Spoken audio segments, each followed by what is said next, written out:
வணக்கம். கடந்த வெள்ளிக்கிழமை, அதாவது மே மாதம் 10ஆம் நாள் இரவு, இங்கிலாந்து நாட்டின் பல பகுதிகளிலும் பரவலாக துருவ ஒளி அல்லது வடக்கு ஒளி எனப்படும் நார்தர்ன் லைட்ஸ் தோன்றி அங்கு வாழும் மக்களை பரவசத்தில் ஆழ்த்தியுள்ளது. நார்தர்ன் லைட்ஸ் எனவும் அரோரா பரோலிஸ் எனவும் வழங்கப்படும் இந்த இயற்கையின் அற்புதமான வேடிக்கையை வார்த்தைகளால் வர்ணிக்க இயலாது.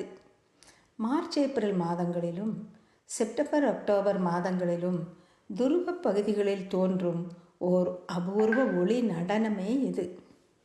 வானவெளியில் பச்சை, சிகப்பு, நீலம் ஆகிய ஒளிகளின் அழகிய நடனத்தை கண்டு களிப்பதற்காகவே உலகின் பல்வேறு பகுதிகளில் இருந்தும் நார்வே நாட்டிற்கு பயணம் செய்வர் மக்கள். இயற்கையாளர்கள் பின்வருமாறு விளக்குகிறார்கள்.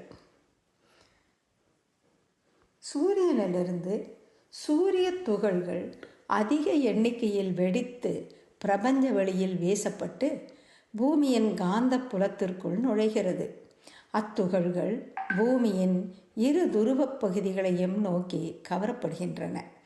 அவை அப்பகுதி வளிமண்டலத்தில் இருக்கும் சில வாயுக்களுடன் இணையும் போது உருவாகும் ஆற்றலே இத்தகைய ஒளி சிதறல்களாய் உருவாகி வானத்தில் ஒளிக்கற்றைகளின் அழகிய நடனமாக, அற்புத தோற்றமாக காட்சியளிக்கிறது.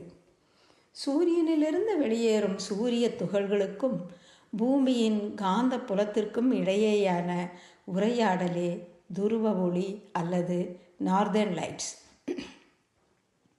தற்போது இங்கிலாந்து மற்றும் பிற பகுதிகளில் நடந்தேறியிருக்கும் அபூர்வமான நிகழ்வின் காரணம் அறிவோம். 10 ஆண்டுகளுக்கு ஒரு முறை சூரியனில் நிகழும் சூரிய புயலின் விளைவுதான் என்று இயற்பியலாளர்கள் கருதுகிறார்கள். 2003ஆம் ஆண்டு ஏற்பட்ட தீவிர சூரிய புயல் மற்றும் புவி காந்த புயலின் தாக்கத்தால் ஏற்பட்ட துருவ ஒளி ஸ்வீடன் நாட்டில் மின்சாரத்தை துண்டித்தது. மேலும் தென்னாப்பிரிக்காவில் மின் மாற்றிகளை சேதப்படுத்தியது. மொத்தத்தில் துருவ ஒளியின் இந்த அசாதாரண நிகழ்வு புவியியல் என்னென்ன தாக்கங்களை ஏற்படுத்தும் என்று அறிய காத்திருப்போம். நன்றி. வாழ்க வளமுடன்.